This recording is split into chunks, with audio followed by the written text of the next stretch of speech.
అధికార వ్యవస్థలో యువతను ఎగతాళి చేస్తే అదే తరం ఒకరోజు వ్యవస్థలనే ప్రశ్నించే స్థాయికి చేరుతుందని కాక్రోచ్ జనతా పార్టీ గట్టిగానే హెచ్చరికలు కూడా ఇస్తుంది. ఈ అరుపుని ఇప్పటికైనా సరే వినకపోతే రేపు అది కేవలం రాజకీయాలనే కాదు, దేశ భవిష్యత్తును కుదిపే తుఫానుగా మారవచ్చు. 2026 మే 16వ తేదీన అభిజిత్ దీప్కే ప్రారంభించినటువంటి కాక్రోచ్ జనతా పార్టీ మొదట సోషల్ మీడియాలో వ్యంగ్య పోస్టుల రూపంలో కనిపించింది. అందరూ కూడా కామెడీగా తీసుకున్నారు. అయితే సుప్రీంకోర్టు చీఫ్ జస్టిస్ సూర్యకాంత్ గారు చేసినటువంటి బొద్దింకలు పరాన్న జీవుల వ్యాఖ్యల తర్వాత ఈ ఉద్యమం యువతలో వేగంగా వ్యాపించింది.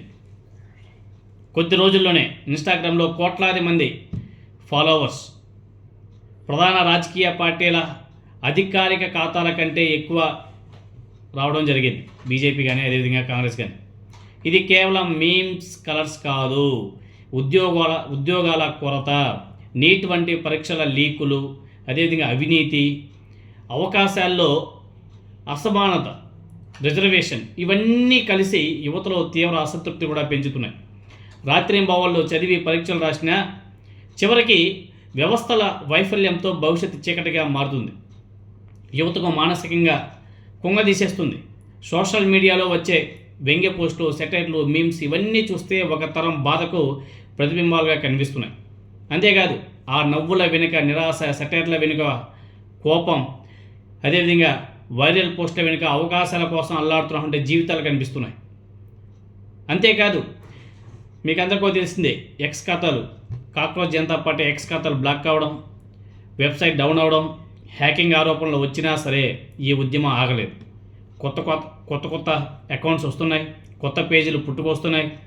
కాక్రోచ్ కాస్ట్యూమ్స్తో క్లీనప్ డ్రైవ్స్ వంటి ఆన్లైన్ కార్యక్రమాలు కూడా ప్రారంభమవుతున్నాయి. ఇది కేవలం సోషల్ మీడియా ట్రెండ్ కాదు, డిజిటల్ యుగంలో కొత్త తరపు నిరసన రూపంగా మారుతుంది అనేసి ఒకసారి గుర్తు చేసుకోవాల్సిన అవసరం కూడా ఉంది ఈ కేంద్ర ప్రభుత్వం. ఇప్పటి వరకు యువతను కేవలం ఎన్నికల సమయంలో గుర్తు చేసుకునే రాజకీయ వ్యవస్థ ఇప్పుడు వారి ఆవేదన ఏదైతే ఉందో ఆ ఆవేదన వెనుక తప్పని పరిస్థితి ఏర్పడుతుంది. ఉద్యోగాలు, విద్యా సంస్కరణలు, పరీక్షల పారదర్శకత, రైట్ టు ఎంప్లాయ్మెంట్ వంటి అంశాలు రేపటి రాజకీయ ఎజెండాలను ప్రభావితం చేసే అవకాశం కూడా ఉంటుంది. ప్రధాన పార్టీలు యువత సమస్యలను నిర్లక్ష్యం చేస్తే CJP వంటి ప్రత్యామ్నాయ ఉద్యమాలు మరింత బలపడతాయి. ఇది సాంప్రదాయ రాజకీయాలకు సవాలుగా మారవచ్చు అనే మాటలు కూడా ప్రజెంట్ వినబడుతున్నాయి. ఇంకో ముఖ్యమైన విషయం ఏమిటంటే ఇక్కడ ఈ ఉద్యమం భారత యువతలో పెరుగుతున్నటువంటి డిజిటల్ ఐడెంటిటీ పాలిటిక్స్కు ప్రతీకగా మారుతుంది.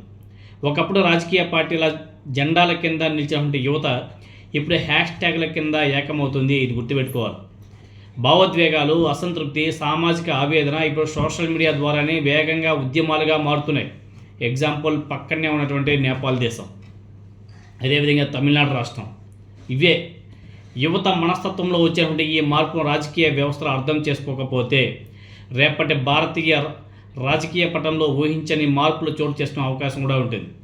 ఇవన్నీ కూడా రాజకీయ పార్టీలకు గట్టి హెచ్చరిక. ఇప్పటివరకు యువతను కేవలం ఎన్నికల సమయంలో గుర్తు చేసుకున్న రాజకీయ వ్యవస్థ ఇప్పుడు వారి ఆవేదనను వినక తప్పని పరిస్థితి ఏర్పడింది. ఉద్యోగాలు అయితేనేమి, విద్యా సంస్కరణలు అయితేనేమి, పరీక్షల పారదర్శకత, రైట్ టు ఎంప్లాయ్మెంట్ ఇలాంటి అంశాలు రేపటి రాజకీయ ఎజెండాలను ప్రభావితం చేసే అవకాశం కూడా ఉంటుంది. ప్రధాన పార్టీలు యువత సమస్యలు నిర్లక్ష్యం చేస్తే CJP వంటి ప్రత్యామ్నాయ ఉద్యమాలు మరింత బలపడతాయి. ఇవి సాంప్రదాయ రాజకీయాలకు సవాలుగా కూడా మారవచ్చు. అంతేకాదు ప్రతి విమర్శను దేశద్రోహంగా చిత్రీకరించడం, ఎవరైనా సరే ఏమైనా మాట్లాడితే పాకిస్తాన్, బంగ్లాదేశాన్ని మాట్లాడడం, ఇంకెవరైనా సరే మాట్లాడితే హిందూ, ముస్లిం, క్రిస్టియన్ వేసి మాట్లాడడం, ప్రతి వ్యంగ్యాన్ని కుట్రగా చూడడం ప్రజాస్వామ్యానికి ప్రమాదకరం. ఇదే సమయంలో డిజిటల్ కోపం నియంత్రణ కోల్పోతే సామాజిక అస్థిరత పెరిగే అవకాశం కూడా ఉంటుంది. అందుకే ఈ ఉద్యమాన్ని కేవలం మీమ్ గ్యాంగ్గా తీసిపారేయడం ప్రమాదకరం. అదేవిధంగా ఈ కథలో అసలు విషాదం ఏమిటంటే దేశ భవిష్యత్తు కావాల్సిన యువత ఇప్పుడు తమ బాధను కాక్రోచ్ అనే ప్రతీకతో వ్యక్తం చేయాల్సిన పరిస్థితికి చేరుకుందంటే ఈ ప్రభుత్వాలు ఏ విధంగా పనిచేస్తున్నాయో మనందరం కూడా అర్థం చేసుకోవచ్చు. ఇది ఒక తరానికి జరిగినటువంటి అవమానం మాత్రమే కాదు, మన వ్యవస్థల వైఫల్యానికి అర్థం పడుతుంది ఇదంతా కూడా. యువతను ట్రోల్స్గా మీమ్స్ క్రియేటర్లుగా చూడడం చాలా సులువు, కానీ వాళ్ళ కళలు ఎందుకు అలా కూలిపోతున్నాయో అర్థం చేసుకోవడం చాలా కష్టం. ఇదే బాధ్యత ఇప్పుడు ప్రభుత్వాలు, రాజకీయ పార్టీలు, విద్యా వ్యవస్థల మీద కూడా ఉంది. ప్రజాస్వామ్యం కేవలం ఓట్లతో కాదు, యువత నమ్మకంతోనే నిలబడుతుంది. ఆ నమ్మకం విరిగిపోతే వ్యవస్థల పునాదులే కదిలిపోతాయి. చిన్న చూపు చూసినట్టే స్వరాలే ఒకరోజు మహా ఉద్యమాలుగా మారుతాయని చరిత్రలు చెబుతున్నాయి. కాక్రోచ్ అనే పదం వెనుక దాగి ఉన్నది అవమానం కాదు, అసహనం కాదు, వినిపించని తరం ఆర్తనాదం. ఇది గుర్తుపెట్టుకోవాలి. ఆ అరుపులు ఇప్పటికైనా సరే వినకపోతే రేపు అది కేవలం రాజకీయాలను కాదు, దేశ భవిష్యత్తును కుదిపే తుఫానుగా మారవచ్చు. ఆల్రెడీ కాక్రోచ్ పార్టీ అనేక వాళ్ళ మేనిఫెస్టో కూడా అనేక విషయాలను కూడా పొందుపరచడం జరిగింది. అవన్నీ ఇంప్లిమెంట్ చేస్తామని చెప్పి చెప్తున్నారు. అవన్నీ కూడా యూత్కి అవసరమైనటువంటి నిజమైనటువంటి అవకాశాలు.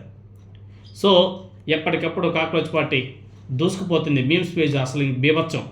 సో ఎవరైనా సరే ఏమైనా మాట్లాడితే, ఈవెన్ కాక్రోచ్ పార్టీ ఆ పార్టీ మీద కూడా ఈ బీజేపీ పార్టీ నెగిటివ్గా క్రియేట్ చేసింది, నెగిటివ్ వార్తలు రాసింది. కాక్రోచ్ పార్టీలో ఉన్నటువంటి ఫాలోవర్స్ అందరూ కూడా పాకిస్తాన్, బంగ్లాదేశ్ అని చెప్పేసి మాట్లాడింది. అప్పుడు కూడా కాక్రోచ్ పార్టీ మళ్ళీ రెట్టింపు ఉత్సాహంతో పనిచేసింది. మా ఫాలోవర్స్లో ఎక్కడ కానీ పాకిస్తాన్, బంగ్లాదేశ్ లేరు. ఓన్లీ 94% ఇండియన్స్ ఉన్నారు. మిగతా వాళ్ళంతా కూడా అమెరికా, అదేవిధంగా ఇంగ్లాండ్ నుంచి ఉన్నారని చెప్పేసి కూడా వాళ్ళు చూపించడం జరిగింది. ఒకటి కాదు, రెండు కాదు, ఎప్పటికప్పుడు వాళ్ళు ప్రభుత్వం చేసే అరాచకాలను ప్రశ్నిస్తున్నారు.